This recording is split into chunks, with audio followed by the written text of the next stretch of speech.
Hello बच्चों, एक बार पुनः स्वागत है आप सभी का राहुल एकेडमी के एक और बेहतर वीडियो में। तो प्यारे बच्चों, आज की इस वीडियो में हम लोग पढ़ने वाले क्लास 10th के हिंदी का एक बहुत ही महत्वपूर्ण जीवन परिचय, जो आपके बोर्ड एग्जाम की दृष्टि से काफी ज्यादा महत्वपूर्ण है। हर साल आपके बोर्ड के एग्जाम में यह 100% पूछा जाता है।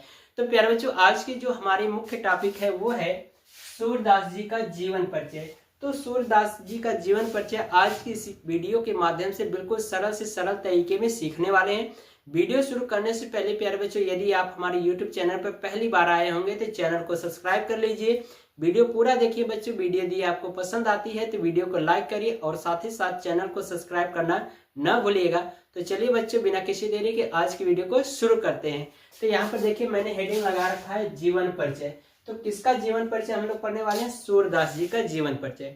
तो प्यारे बच्चों, एक बात और जानना जरूरी है कि कभी कभी आपके बोर्ड के एग्जाम में संक्षिप्त जीवन परिचय पूछ दिया जाता है। ठीक है, तो संक्षिप्त जीवन परिचय कैसे लिखना है वो मैं आपको बता दूं कि सबसे पहले चाहे हम लोग कवि का जीवन परिचय लिखें या फिर लेखक के, ठीक है, तो जिसका जीवन परिचय संक्षिप्त जीवन परिचय लिखना होगा, सबसे पहले उस लेखक या कवि का जन्म तिथि लिखते हैं, फिर उसके बाद जन्म स्थान लिखेंगे, फिर उसके बाद उनके माता और पिता का नाम, फिर उसके बाद उनकी शिक्षा यानी योग्यता क्या है, फिर उसके बाद उनकी रचनाएं क्या है, फिर उसके बाद लास्ट में हम लोग उनकी मृत्यु तिथि को लिखते हैं। तो ये इस तरह से संक्षिप्त जीवन परिचय होता है। लेकिन यहाँ पर हम लोग पढ़ने वाले सूरदास जी का जीवन परिचय। तो यहाँ पर देखिए, हेडिंग मैंने लगा रखा है जीवन परिचय।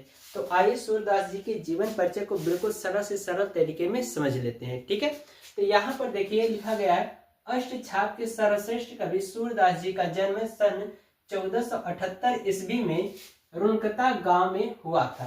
बात समझ में आ रही? यानी कि अष्टछाप के सर्वश्रेष्ठ जो कवि हैं सूरदास जी, इनका जो जन्म है सन 1478 ईस्वी में रुनकता ग्राम में हुआ था। ठीक है, बात समझ में आ रही? अब देखिए आगे कहा जा रहा है कि कुछ विद्वानों का मानना यह है कि दिल्ली के निकट स्थित सिंही गांव में हुआ था। लेकिन और भी इनके जन्म से संबंध में कुछ मतभेद है विद्वानों में। कि कुछ विद्वानों का मानना यह है कि जो सूरदास जी का जो जन्म है वो दिल्ली के निकट स्थित एक सिंही गांव है, वहां पर हुआ था। ठीक है, तो यही चीज यहाँ पर लिखा गया है। आगे देखिए कहा जा रहा है, सूरदास जी जन्मांध थे या नहीं, इस संबंध में अनेक मत हैं। यानी कि विद्वानों में यह भी मत था कि जो सूरदास जी हैं ये जन्म से अंधे थे या जन्म के बाद हुए, ऐसा विद्वानों में क्या था, मतभेद हुआ करता था। ठीक है, आगे देखिए कहा जा रहा है कि सूरदास जी के पिता का नाम रामदास सारस्वत था। ठीक है, तो ये आपको ध्यान रखना है कि सूरदास जी के पिता का नाम क्या है, रामदास सारस्वत था। तो इनके पिता का नाम आप लोग डबल इन्वर्टेड कामा में लिखेंगे और इनके सन को भी, ठीक है, यानी कि जो जन्म तिथि है उसको भी डबल इन्वर्टेड कामा में हाईलाइट करके लिखना है। ठीक है, अब इसके बाद देखिए कहा जा रहा है कि एक बार वल्लभाचार्य गौ घाट पर रुके थे। ठीक है, एक बार क्या हुआ था कि जो वल्लभाचार्य यानी जो सूरदास जी के जो गुरु थे, ठीक है, वल्लभाचार्य कौन थे, सूरदास जी के गुरु थे। तो वही कहा जा रहा है कि एक बार वल्लभाचार्य गौ घाट पर रुके हुए थे, तो सूरदास जी ने उन्हें स्वरचित एक पद सुनाकर यानी एक पद गाकर सुनाया। बात समझ में आ रही? तो एक बार क्या हुआ था कि जो वल्लभाचार्य जी हैं वो गौ घाट पर रुके थे, तो सूरदास जी ने स्वरचित यानी खुद से लिखा हुआ एक पद उनको गा करके सुनाया। फिर इसके बाद बताया जा रहा है कि वल्लभाचार्य ने उनको कृष्ण लीला का गान करने का सुझाव दिया। ठीक है, जो उनके गुरु हैं वल्लभाचार्य, ठीक है, उनको कृष्ण लीला का गान करने का सुझाव दिया। फिर कहा जा रहा है कि ये वल्लभाचार्य जी के शिष्य बन गए और कृष्ण की लीला का गान करने लगे।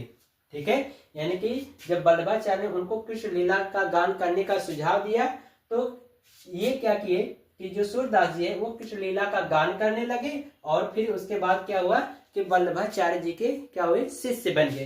तो इनको भी, इनके गुरु का नाम भी हाईलाइट करके आपको एग्जाम में लिखना है। ठीक है, आगे देखिए कहा जा रहा है कि वल्लभाचार्य जी के पुत्र विट्ठलनाथ ने अष्टछाप के नाम से सूरदास सहित 8 कृष्ण भक्त कवियों का संगठन किया। ठीक है, यानी वल्लभाचार्य जी के पुत्र का नाम क्या, विट्ठलनाथ है। इन्होंने क्या किया था, अष्टछाप के नाम से सूरदास सहित 8 कृष्ण भक्त कवियों का क्या किया, एक संगठन बनाया।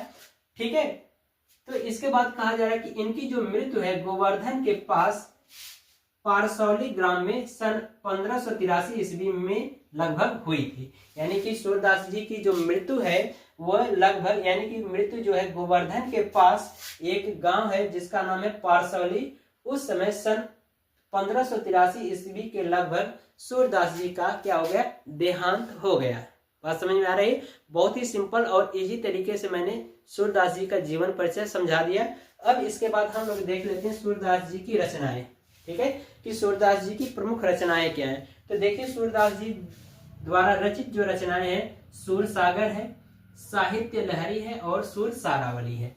ठीक है, तो इतना आपके बोर्ड के एग्जाम में पूछा जाता है। ठीक है, तो प्यारे बच्चों, वीडियो यदि आपको ये पसंद आई हो तो वीडियो को लाइक कर दीजिए और साथ ही साथ चैनल को सब्सक्राइब कर लीजिए। मिलते हैं इसी तरह से अगली वीडियो में, तब तक के लिए गुड बाय, थैंक यू, जय हिंद बच्चों।